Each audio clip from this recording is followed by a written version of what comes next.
Shalom Bapak, Ibu, dan Saudara-saudari yang dikasihi oleh Yesus Kristus. Sebelum kita melakukan aktivitas kita pada saat ini, terlebih dahulu kita mendengarkan sebagian kebenaran firman Tuhan yang terambil dalam Mazmur 23 ayat 1 sampai yang ke-6. Dan di sini saya mempunyai tema Gembala yang Baik. Kita tahu bersama bahwa tugas gembala adalah tidak membiarkan kita berkekurangan. Kita bisa lihat dalam Mazmur 23 ayatnya yang pertama. Tuhan ini sangat tahu apa yang menjadi kebutuhan umatnya. Allah akan memberikan yang paling terbaik menurut kehendaknya. Bagaimana cara Allah memelihara kita sehingga kita tidak dibiarkan mengalami kekurangan? Yang pertama yaitu menyegarkan jiwa kita. Kita bisa lihat dalam Mazmurnya yang ke-23 ayatnya yang kedua dan yang ketiga. Ada banyak hal di dalam dunia ini yang hanya membawa jiwa kita kepada keadaan yang gersang dan tandus, sehingga bisa menjadikan kita manusia yang tidak punya kekuatan dan pengharapan. Dunia hanya menawarkan sukacita semu dan sementara, tetapi tidak dengan Tuhan. Ia adalah gembala yang baik yang menyegarkan jiwa kita, bagaikan sekawanan domba yang digiring ke padang rumput hijau dan ke air yang tenang. Demikianlah Allah akan memuaskan jiwa kita, bahkan Ia akan menuntun kita terus di dalam jalan kebenarannya. Rumput berbicara tentang makanan bagi jiwa kita. Ketika Allah membawa kita ke padang rumput yang hijau, ia berarti Allah sedang mengenyangkan jiwa kita, Allah sedang mengisi lambung rohani kita, dan tidak ada makanan lain yang lebih baik buat kerohanian kita selain firman Tuhan, yang mampu memberikan kepuasaan bagi jiwa kita, sehingga kita dapat berbaring dengan tenang. Namun ada banyak orang percaya yang tidak mampu memahami hal ini. Mata rohani mereka seperti dibutakan, sehingga tidak dapat melihat rumput yang hijau yang Allah sediakan. Mereka lebih memilih datang kepada rumput yang kering,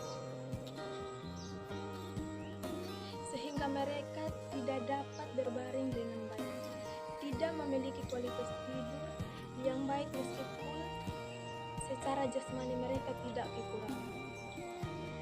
Oleh sebab itu, mari berjumpa dengan gembala kita, nikmati setiap kelezatan firman-Nya, maka Ia akan memerintah, membimbing, dan menyegarkan jiwa kita. Nah, yang kedua yaitu Yesus menyertai kita. Kita bisa lihat dalam Mazmur yang ke-23 ayat yang ketiga dan yang ke-4. Tuhan sebagai gembala yang baik dan senantiasa menyertai perjalanan hidup kita. Meski kita harus melewati lembah kekelaman, Ia sama sekali tidak akan pernah meninggalkan kita. Lembah kekelaman berbicara tentang masalah persoalan, sakit penyakit, dan pikul hidup yang berat yang terkadang kita alami. Sekalipun kita mengalami lembah kekelaman, kita tidak perlu takut sebab tongkat dan gada Tuhan yang melambang kekuatan dan kekuasaan Tuhan yang akan selalu menghibur kita. Hanya dengan bersedia berjalan bersama Tuhan dan mengizinkan Tuhan menuntun hidup kita sepenuhnya, maka kuasa-Nya akan sanggup melepaskan kita dari ancaman. Kuasa Tuhan yang memberi penghiburan itu adalah kuasa Roh Kudus. Tuhan menyertai dan memperlengkapi perjalanan hidup kita dengan kekuatan Roh Kudus yang sanggup menolong dan memberi penghiburan. Oleh sebab itu, jika hari-hari ini masih ada lembah kekelaman yang kita hadapi, mari datang kepada Gembala yang baik. Minta kekuatan Roh Kudus-Nya. Percayalah kuasa Roh Kudus akan sanggup mengangkat dan memulihkan kita. Yang ketiga yaitu Yesus memberkati kita.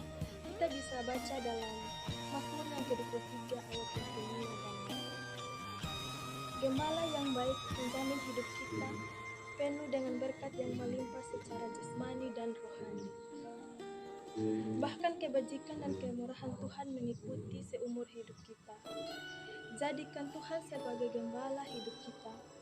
Seperti Raja Daud katakan, "Aku akan diam dalam rumah Tuhan sepanjang masa." Biarlah ini juga menjadi komitmen kita sebagai keluarga Allah. Kita harus berdiam dan bertumbuh di dalam rumah Tuhan sampai selama-lamanya. Tuhan Yesus memberkati. Amin. Mari kita berdoa. Tuhan Yesus, terima kasih atas kasih setiamu dalam kehidupan kami. Tuhan Yesus, terima kasih juga atas kebenaran firman-Mu yang telah kami dengarkan pada saat ini, Tuhan. Biarlah firman-Mu ini menjadi rema dalam kehidupan kami hari lepas hari. Terima kasih Tuhan Yesus. Haleluya. Amin.